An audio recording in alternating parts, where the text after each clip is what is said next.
The CFL Gambling Podcast Week 17 preview picks and DFS episode on the Sports Gambling Podcast Network is brought to you by Underdog Fantasy. Sign up, and when you do, sign up with the promo code TCESGPN. Yes, they do have CFL action, right? So sign up, and when you do, use that promo code TCESGPN to score up to $1,000 in bonus cash over at Underdog Fantasy. We're also brought to you by Rhythm.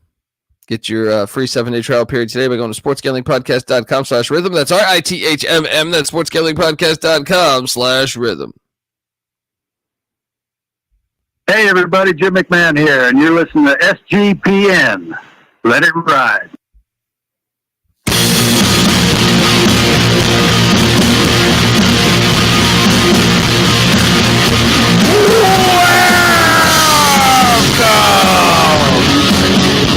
The CFL Gambling Podcast.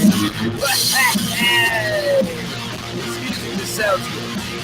All right, let's go. Week 17 preview picks DFS. Hopefully you listened to the reaction show we dropped yesterday. Always good to react and hear our overreactions, or if our huge tits parlay perked up. And they did. Excited to be here for what I think might be the best week yet of CFL action. If you're wondering who the hell you're listening to, my name is Colby Swinging Database Dan, a.k.a. Pick Dundee. That's not a pick. This is a pick. He was raised in the land down under, where a man thinks on his feet, speaks with his fists, and lives by his wits. When Dundee happened, he was a superstar. I'm probably drinking too much and celebrating too much and not sleeping. Would have killed a normal man, but no, that's gone. The medical advice I got from that was like being hit by lightning. Pretend it never happened and get on with your life. I was still celebrating my Hamilton Ticats moneyline play. I was still doing it. Yep. Look, it could be 6 months later. I'm still celebrating certain wins. Ticats being one of them, and my future's still alive. Just like the Ticats. YouTube.com, folks. CFL Gambling Podcast. Hit that like and subscribe button. I am joined by my co-host. He's never, ever made a turn. All right? He is the host of the Old Fashioned Football Podcast, which you should be subscribed to. He is the host of the UFL Gambling Podcast, which you should be subscribed to. Give it up for Justin Mark, a.k.a. No Turn J Mark. How are you, brother? Doing good. I was putting together so I've hit 4 huge tits parlays now, and I added up the payments on those. And if you had followed every single one, you would be up 41.5 units through 16 weeks. Not too bad. That's more than double your money. Yeah. And we've also given out some fire moneyline plays. And then on top of that, because it wasn't the best year picking so far, but so far. On top of that, I forgot to tout that I made 60 American on the DFS front last week. I know it's not much, but it's a little bit, all right? Maybe you're out there. You can go get a sandwich, a beverage, and buy old Rebecca some flowers with that money. Everybody needs that. You know what I mean? So DFS hits again. Huge tits parlays hitting again. Hamilton Ticats moneyline hitting again. What's not to like? It's a free show. It's free. All you got to do is go over there, subscribe, tell a friend. If you're sitting there taking the ferry in Vancouver to Vancouver Island, why don't you tap somebody on the shoulder and be like, you heard the CFL Gambling Podcast? And get that clam chowder, by the way. Get that clam chowder is legit. All right? Have you been in Vancouver, J Mark? I have not. It's a very beautiful place. And get that clam chowder. That's all I'm saying. All right. You like clam chowder or no? Yeah, I do. Okay. because I just pre-episode found out that you hate grapefruit juice, and I'm kind of question the whole world. It's like the bet detective CJ Sullivan doesn't like tomatoes. I'm like, fuck's going on with you? You know what I mean? Like, My Stacker Money Green doesn't like cheese. What the hell's going on? What? Who doesn't like cheese? Yeah, I'm telling you, it's a wild world out there in the universe. Like there's not much food I don't like. To tell you the truth. Like he doesn't like it or he can't have it. No. He doesn't like it. I would never trust somebody that doesn't like it. Sorry, Sean, you're off the trusting list. Well, at least on his sandwiches, I know that he might like charcuterie. You know what I mean? Like having a little Lunchable. Yeah, maybe that. But as far as like on the sandwiches, like he gets super pissed. They put the cheese on the sandwich. It's like, dude, really? And bet the Texans getting pissed if they put tomato on the sandwich. And me and Kramer are just sitting over there like, whatever. All that shit's good. The hell you guys? I go to the garden and I pick tomatoes and I eat them like an apple. Oh yeah, me too. I mean, I don't have a garden here in LA because I have a homeless man shitting in my bushes. But that's fertilizer, man. Dude, I honestly, not this apartment, but the one like a year ago, like 10 blocks away right now. I swear to you, one day, I just get done walking my dog. I come in my house, and it was like a 1-bedroom apartment. But I'm like, I take the leash off my dog, and I would go put I hung his leash like in my bedroom, not by the door, just because it was a proper place of where to hang it because it was a 1-bedroom apartment. I go into the room really quick, and from my window, I see a homeless man in my bushes, like just right in my bushes. And I'm like, what the fuck? So then I go outside, go around, and he's eating like a bowl of cereal, a bowl of something, like in my bushes. Completely homeless, just with a bowl eating. And I'm like, dude, you got to go. I'm like, look, you got to get out of here, man. Right? And I mean, luckily he was cool and left, but Los Angeles, that's what I'm saying. But tomatoes, I will eat a tomato just like that, man. Tomatoes are fucking incredible. Yeah. So you think Nathan Rourke likes tomatoes?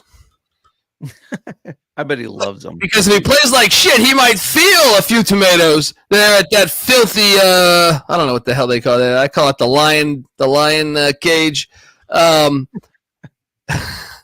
All Around Hustle. Shout out to All Around Hustle. Stop hating on domes. They suck, dude. They're everything that is not football. They're a corporate American, there's everything that's wrong with 2024. You know what I mean? Like, they were never intended to be in football. This is just a corporate American, nonsense that they say, hey, we can play in a dome, and you take it for what. And here's something that I would challenge you, All Around Hustle, is a perfect example would be, if you get, to me, a game in a dome actually makes it more boring. Like watching the actual game.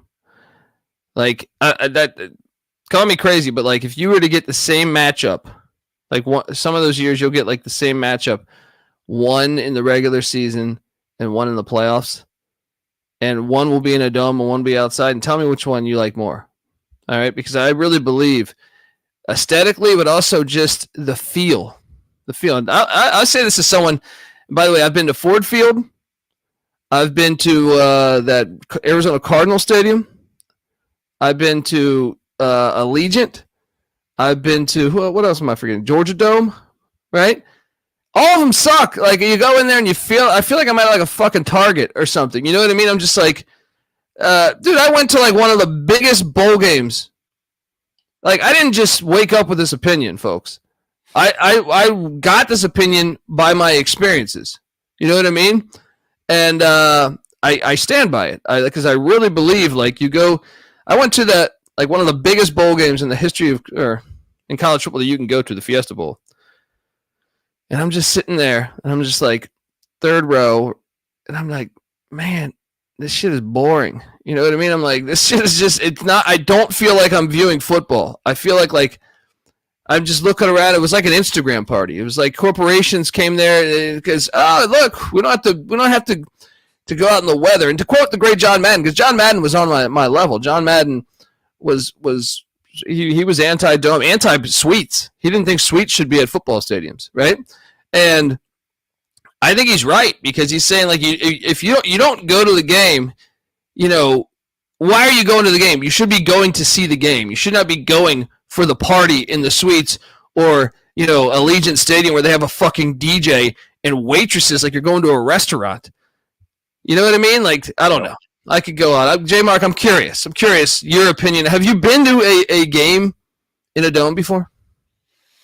I haven't. I've always picked outdoor stadiums for a good reason. No, I agree. And I was going to say leave the domes for hockey, but actually once a year when they do the outdoor hockey game, I love it. Yeah, it's so sweet. So I don't even know if I can say leave it for hockey, because hockey looks cooler outside. Basketball. Too. I would say basketball. Probably. There you go. Yeah.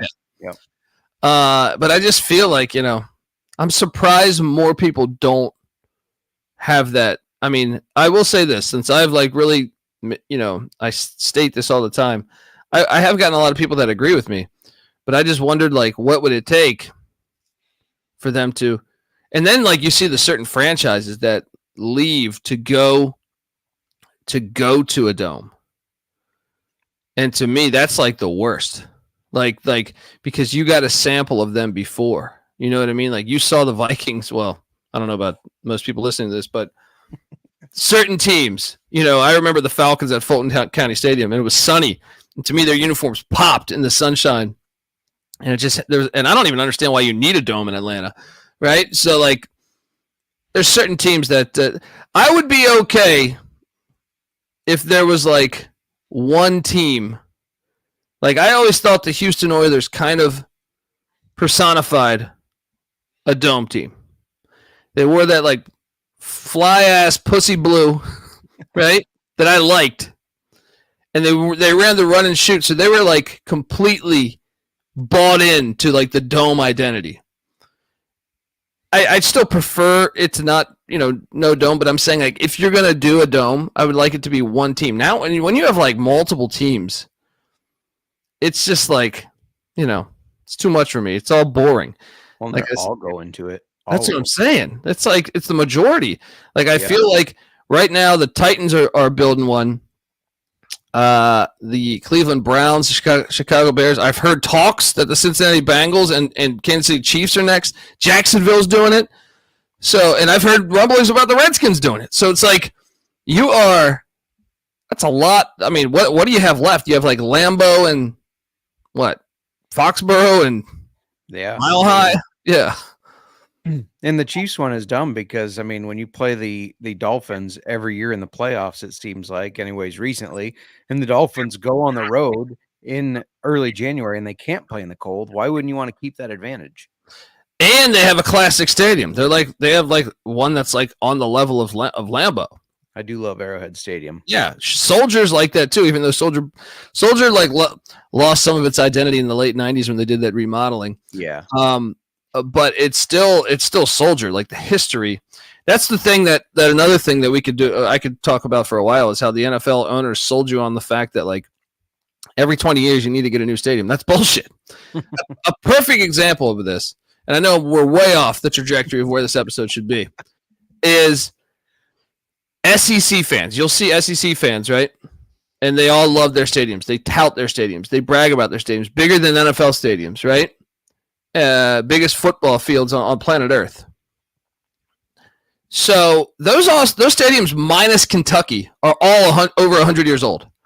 So why don't they complain about it being a dump? Oh, because they do renovations, right? Which anyone can do. Soldier Field, hello, you could do renovations, all right? You don't need to go to a new stadium. And then you keep the history. Gale Sayers and Walter Payton played on that field. Then you could say, holy shit, isn't this cool? We're going to go watch Caleb Williams play or whoever play at the same place where Dick Butkus and Walter Payton and all these greats played. Instead, you're going to build a dome. It's going to be soulless. It's going to be out in the middle of nowhere. That's another thing that I hate is they moved all their shit to the middle of nowhere. You know what I mean? MLB got it right by going back into the cities. I feel like MLB, over the past 20 years have really tried to go back into the cities. But yeah, anyway, that's my take. I don't know what the hell else we're talking about. But BC's dome, yeah, that's only one team in the CFL with a dome, but it bothers me because you don't need it in BC. BC doesn't get it to me like as cold as some of the other teams in the conference or in the league. Take a look at the Seahawks. That's a perfect example. Seahawks had the Kingdom back in the day, the Kingdom, or the Kingdome, and then they got rid of it. And first off, they won a Super Bowl once they got rid of it. I like to think because their home field advantage became fucking incredible because of the rain and everything. Like, they had a great crowd, but they're so much cooler of a franchise outdoors than they were indoors. Anyway, your thoughts? Yeah, no, I agree with that. The one thing, the Chicago Stadium is no longer, from what I'm hearing, going to be in Arlington Heights. It will be right around where Soldier Field is. They're renovating that whole area, and they will keep Soldier Field. But yeah, at least they're staying. I was putting a roof on it. I think it's a completely different stadium that they're building. I don't think they're changing Soldier Field necessarily. Because Soldier Field's actually owned by Chicago Parks and Rec or something. So yeah, I was happy to hear that they are not going through with going to Arlington. Yeah, that is good. I'm glad to hear that because they also ruined that racetrack. There's a horse racing track there that has been around for like 150 years, and they got rid of it with the hopes of building a stadium. Perfect. Glad to see we're doing this. Yeah, same with Hollywood Park with SoFi and that trash ass stadium. Anyway, folks, I want to tell you that the CFL Gambling Podcast is brought to you by Underdog Fantasy. Look, Underdog Fantasy is pretty badass. Underdog Fantasy Pick'em is always adding to their awesome menu. They have first touchdown projections as well. They have a ton of ways to win with NFL, college football, CFL, MLB, MMA, and much, much more. And their lobby is jam-packed with profit boost and no-sweat entries. You can also now use specials and boost on all flexed entries. Here's one for you. I know we talked, I think, on yesterday's show. We did what was it we gave out yesterday? It was I did so many shows yesterday. I'm like, wait, which one did I talk about with you? I believe we talked about the NFL game Thursday. Yes, we said Dan Jones higher on his passing yards. There we go. And I'm trying to load this, but it's not loading right now for me on my phone. So I have to blindly talk. Daniel Jones higher on his passing yards. Do you remember what that number was? I don't off the top of my head. I apologize. I just think they're putting their passing game together more. Malik Neighbors is a stud, and I think they're going to be able to move the ball. And it's at 201.5 passing yards. Yeah, that's a smash play. Even though there's only been one 300-yard passer in the NFL, the guys were touting that on the college show, saying, "Hey, football is back." See, I mean, well, they that's 201. I think. Yeah, Caleb Williams and Dak Prescott. There we go. There we go. Interesting. So hop on over to Underdog Fantasy. Use the promo code TCESGPN to claim your special pick plus first time deposit offer up to $1,000 in bonus cash. They do have CFL action. They normally add it on Thursday or Friday. UnderdogFantasy.com, promo code TCESGPN. All right, we are back. Let's jump into this. Enough me bullshitting. You know what I mean? They didn't come for you to bullshit, Dundee. They came for these red-hot winners and these huge tits parlays we've been giving out, as well as some fire DFS plays. The Edmonton Eskimos are heading to Winnipeg to take on them Blue Bombers in a rematch from a week ago. Bombers are laying 5. We did get news that McLeod Bethel Thompson's going to be starting. Jarius Jackson announced that yesterday, right after we finished recording. Wasn't there one other news too? I feel like there was. Jeremiah Masoli is starting for Ottawa. What the hell is that? Good question. I mean, I like Jeremiah Masoli, but I'm like, what are you doing to your team right now? Yeah, unless Drew Brown is beat up, I'm not sure why they're going to Masoli. Going with the veteran. But yeah, I for this game, I'm calling me Chalk Dundee here because I'm going to lay the 5. I tend to like the under as well in front of this ruckus crowd. What are you doing here in this Eskimos Bombers game? Yeah, I definitely would say under is the play. That's my favorite pick on it. I pulled all the betting splits from DraftKings just out of curiosity for this week. So 74% on Winnipeg moneyline, 53% on Edmonton +5, and then 63% on the over. I definitely think the under is the play.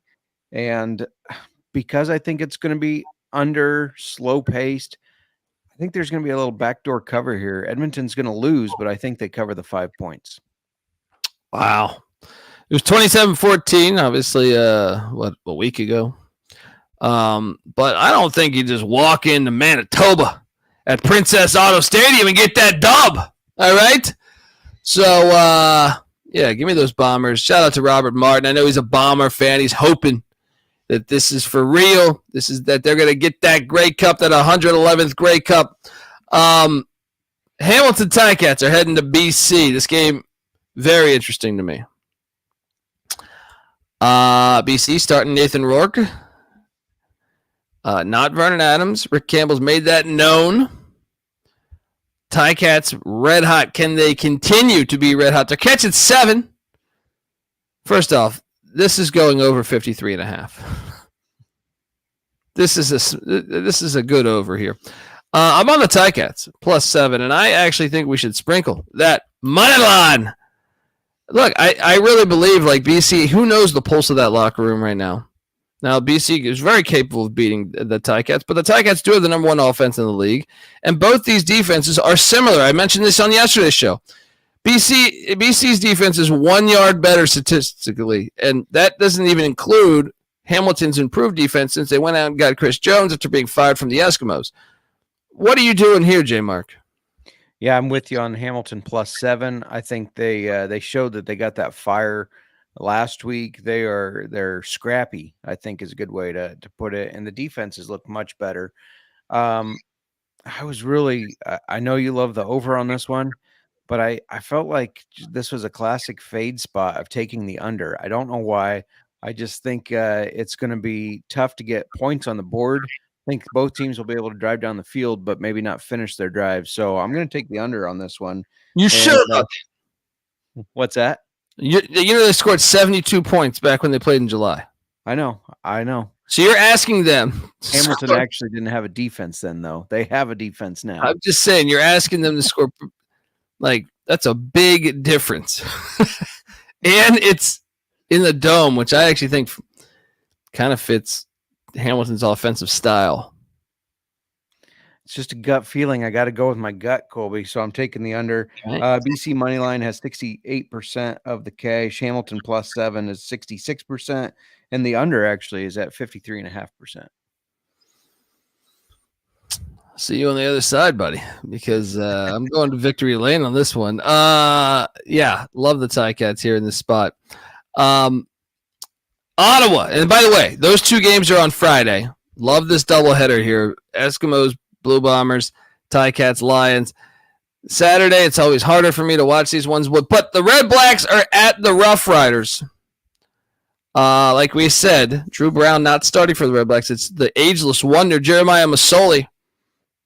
Can he turn back the clock? Is the question at Commonwealth Stadium there.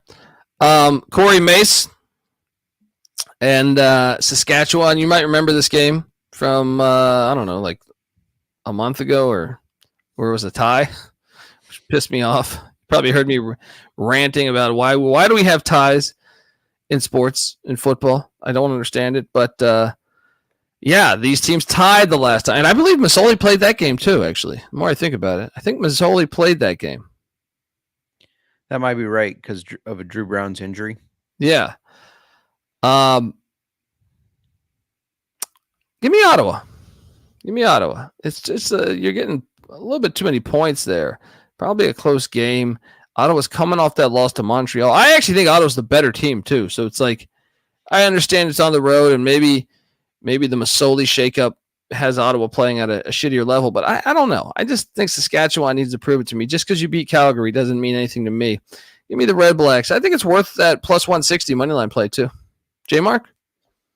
Yeah, I totally agree with you on this one. If it was 3 or less, I might consider Saskatchewan, but the 3.5 kicks it to Ottawa for me. It's worth the sprinkle because this is a very winnable game for Ottawa. I mean, Saskatchewan had lost a lot of games in a row before they did finally beat Calgary. That's not anything really to hang your hat on. So, yeah, I'm all over Ottawa here. I also like the over. I could see some points getting scored in this game. I like the over. I'm going to lean under. Take that, buddy. All right? I like it. Disagreement is shown to be good for at least one of us. True. So we can tout. Last game on the slate. Remember, the Stampeders got the bye week. Montreal is heading into Toronto. You might remember back on July 11th, the Argos put it on the Alouettes 37-18. And now Montreal comes in as a road favorite at BMO Field. BMO, it sounds like body odor, right? What's that?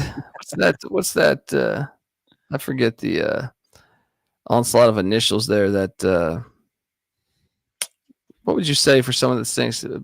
There's a term. I don't know. It's early in the morning. Haven't had my coffee.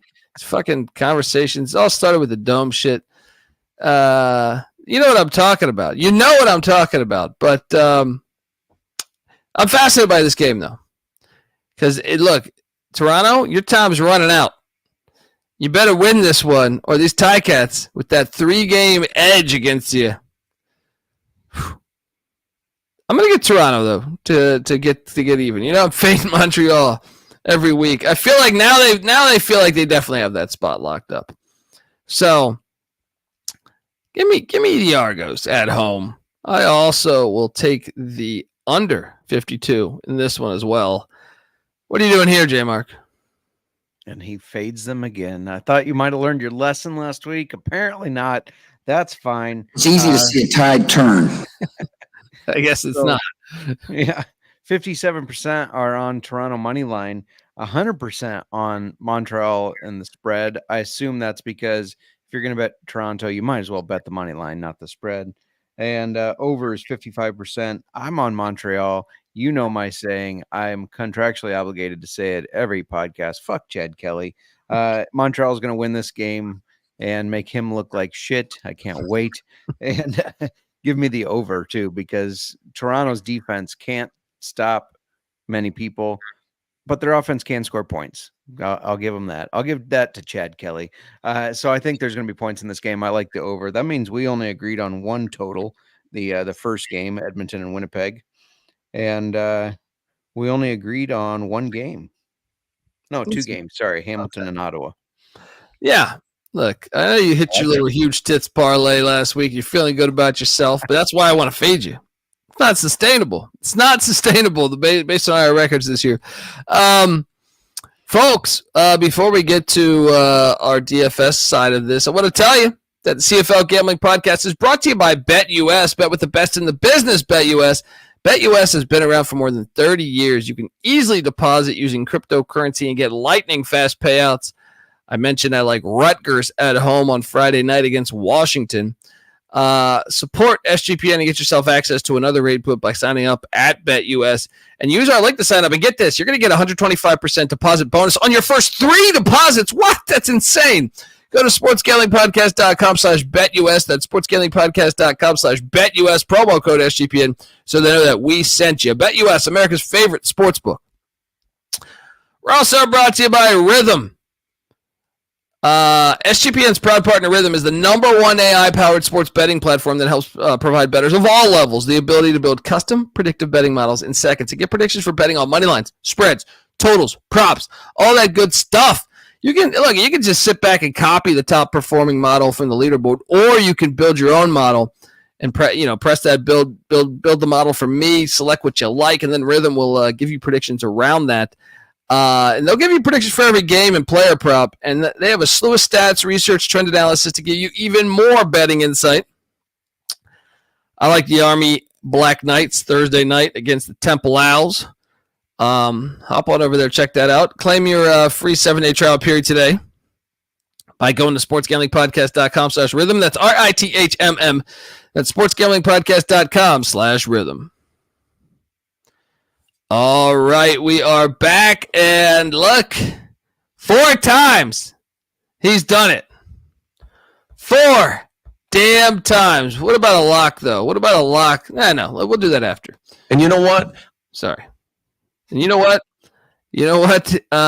He's done this 4 fucking times. J-Mark revealing his huge tits parlay. Afraid to give out a huge tits parlay. Some people need to help somebody. Don't you worry. The huge tits parlay's got a cash. Cause J-Mark's always ready to give out a huge tits parlay. J-Mark killing it here. Hamilton, Ticats +7. Alouettes -1.5. Both those parlayed with the Ottawa, Saskatchewan over 51.5. Parlayed with Edmonton, Winnipeg under 49.5. 50 American will get you 670.02. No turn. J-Mark says there's no turning back now. How do you feel, buddy? And what's the one you're most concerned about?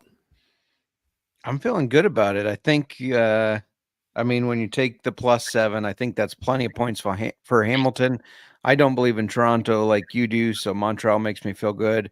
The Ottawa Saskatchewan over, I think, is the one I'm most nervous about, because what if Jeremiah Masoli comes in and looks his age? That concerns me a little bit. But otherwise, I feel pretty good about it. It's another 12.5 to 1. That's what I've hit on 2 of the 4 times. So let's go. Well, I do appreciate what you're doing there. And the fact you've hit 4 of them. You're doing good work over there, buddy. I would love to shit on you, but I just can't. I can't. But I will say that, Sometimes maybe good, sometimes maybe shit. I am feeling really, to me, sometimes you got to go for it in life, Can't emphasize that enough. You got to go for it. You got to go all the way in.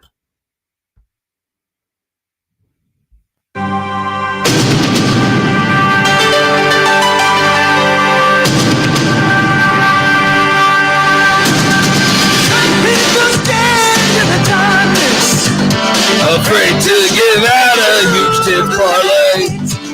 Some people need to help somebody. Just surrender inside.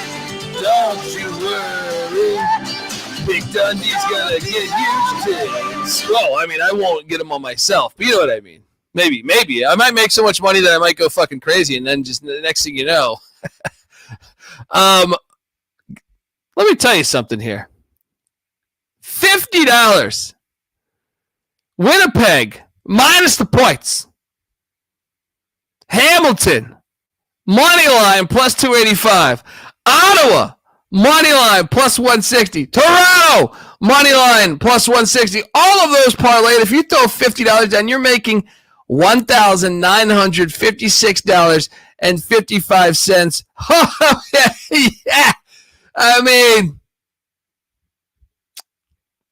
That I've convinced J-Mark to just sprinkle this, just because that payout. To quote the great Naked Gun, I got to get this on the sound. I got to get this on the soundboard. I was randomly watching it the other night, and he's doing some crazy thing, and his wife goes, "But you can't do that. You're 1 in 10 million." And he goes, "That's still better than any state lotto, honey." Right? Yeah, this is still better than any state lotto. $50 for almost 2,000. Let's go. This is the biggest payout I think we've had so far if this hits. So I think so. And that's enough to get yourself a used Dixon zero-turn mower. I know that because that's about what I paid for mine. So, get yourself a new zero-turn. Now, this really will buy you like a fake tit, like a large fake tit. You know what I mean? Like right there, you're seeing, he's playing with his fake tit. you see those tits on the screen right there? Like that can get you one of those probably. I'll be honest; those are probably like Beverly Hills, so they're probably like they're jacked up. That's probably like $100,000, but it's probably more than that. But still, I feel like you can get a, especially if you go down to like Mexico or Colombia or like you can get. Come on, $2,000.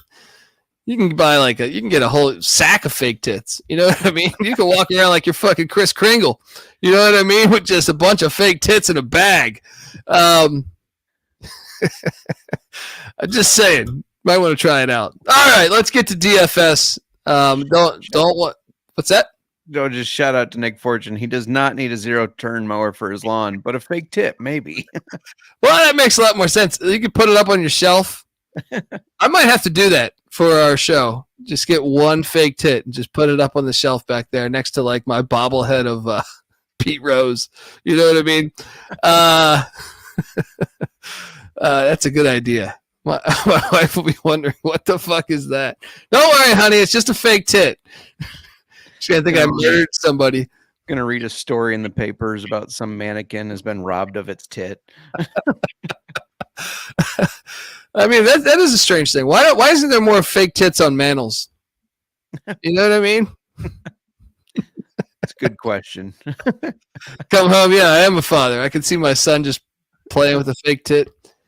He would actually kind of like that, I feel like, because I just feel like these kids' toys these days, man, they're all a hustle. Let's be honest. Some of them, it's like I paid all this, like it's like a plastic thing where it like moves one side but it spins, and I'm like, how the hell are they charging this much for this? It's like I feel like I could concoct this. Give me a weekend, and I can concoct something like this. That's why it's like the movie Bad Santa when he just gives him the wooden pickle. That to me was an original children's gift right there. Yeah. Anyway, what the hell am I talking about this episode? Let's get to DFS. This is what happens. I'm sleep deprived, man. Sleep deprived, even though my wife is gone. Just working too much, man. This is what happens. How'd you feel about the DFS slate? I felt awesome about the DFS slate. I've been on a little bit of a cold streak. That changes this weekend. Yeah, I can't believe you didn't remind me that I won 60 last week, but it's okay. I didn't see it, to be honest. I thought we were a team. At the quarterback spot, curious if you paid up or you went bargain shopping. I bargain shopped. But I feel like it's too good of a bargain. We'll see. I loaded up with Bo Levi Mitchell because he's a stud. In this offense, and this Hamilton Ticats team, they're believing. Watch out. When you start believing, watch out. Who'd you go with the quarterback spot? Yeah, and you know who made him look like a big-time stud last week? That was Toronto. They play Montreal. Cody Fajardo is only 8,800. That doesn't make sense to me. I went Cody Fajardo. Not worried that Davis Alexander might come in because they're cruising? Nah. Okay. All right. At the running back spot, first off, how many? I went with 2 running backs. How about you? You know, I've had more success when I have 3 running backs, so I've got 3. You're all mixed up right now. You're rethinking everything. My highest priced running back is William Stanback for the BC Lions. I won action in that game. I won the over in that game, and that BC's defense. That's why I took Bo Levi Mitchell. They're shitty too. So that's the logic there. Who's your highest price running back? I'm going to feel even worse when I'm correct on the under in that game for you. I took a guy that I had last week. I can't fade him this week. You've got to pay up a lot, 11,200. But he scored 30 fucking points last week against Edmonton. He plays them again, Brady Oliveira. I couldn't not put him on my roster. It's a good point. Good point. How much was he? 11,200. Oh, please. What the fuck? I know. Okay. I still have $1,500 sitting there just for a rainy day. You know what I mean? I went with Reichwell Armstead. We forgot that he got traded, but now that he's traded, he's taking on an Ottawa defense. That's all right. It ain't setting the world on fire. So give me for 5,300 Reichwell Armstead, the former Temple Owl. What are you doing? What was your second back? Yeah, 25 rushes for 207 yards. If they're going to keep feeding him like that, you got to have him on your roster. I got him as well. Boom. There we go. I will play the music. It's about time. We agree on something. Wide receiver wise, you don't change horses midstream, J Mark. All right. Ontario Wilson is my guy at 6,900. He is my highest price wideout. Yeah. I hope you got the music still queued. Play it again. I got him as well. Let's go. All right. Well, Dominic Rhymes. He was good for me last week. 6,800. Yeah. Did you roster him too? I did not. I like the play though. I thought about it. I wanted to stack with Fajardo. I say it every week. I like to get one stack, and you just don't turn it off, Colby. I got Charleston Rambo.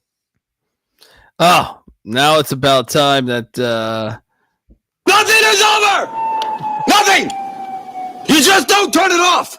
You all-American son of a bitch. Nice play, if I may say so. Well, thank you. I like that play. But how much was his price? He is 6,500. I could roster him if I wanted to.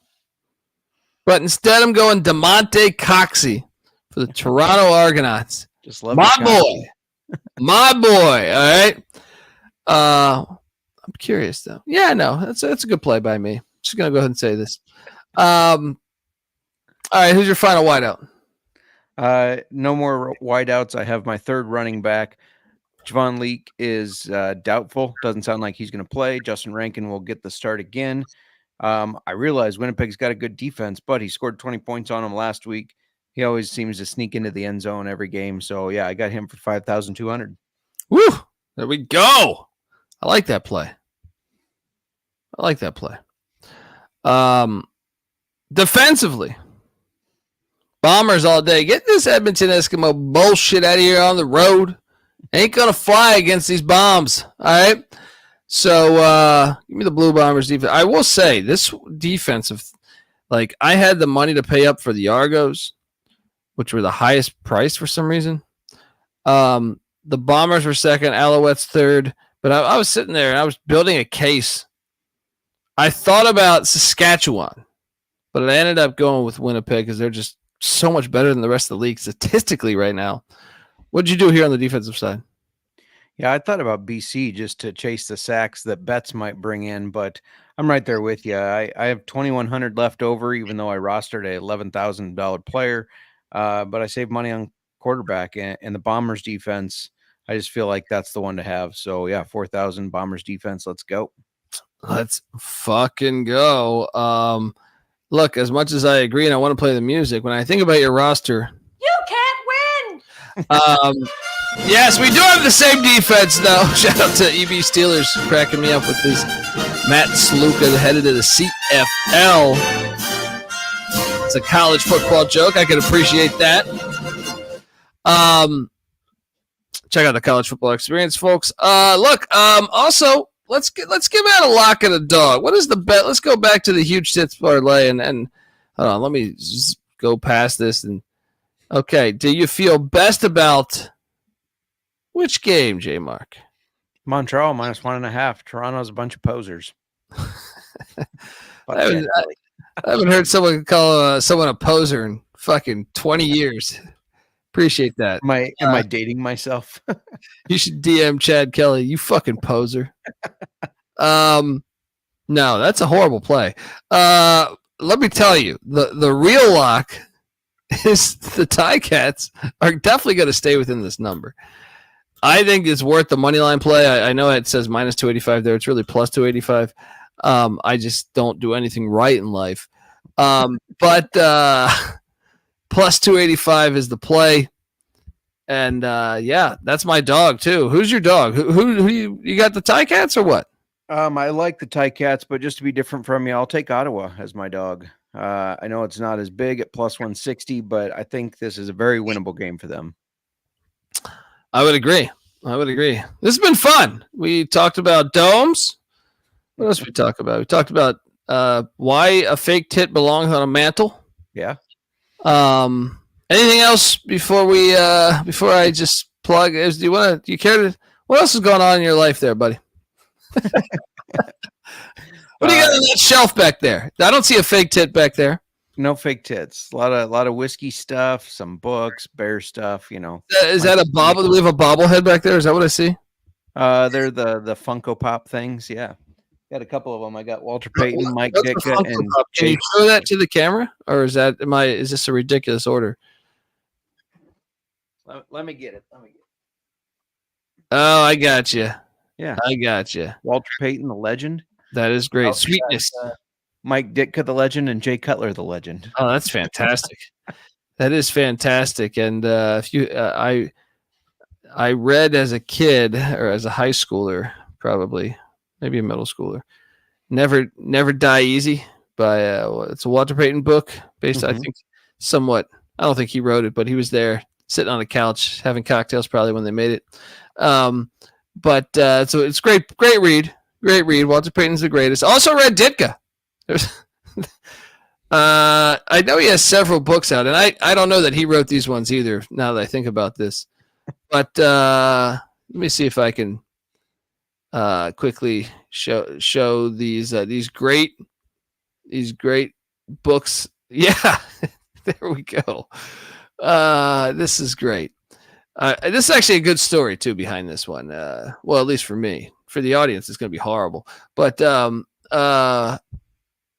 this right here, let me see if I can do this correctly, which is always a challenge. This right here, share screen. Here we go. Have you read this book, J Mark? I'm going to get you this book.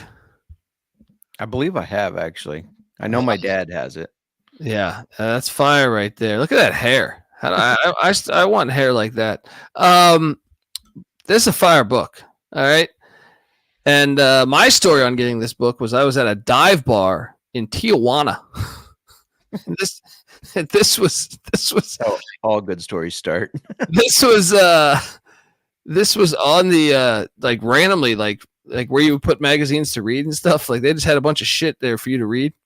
So I took this book out of there, and it made it back to the States. They didn't give me any friction coming in. I played the part. They looked at me with this book, and I go, Ditka, all right?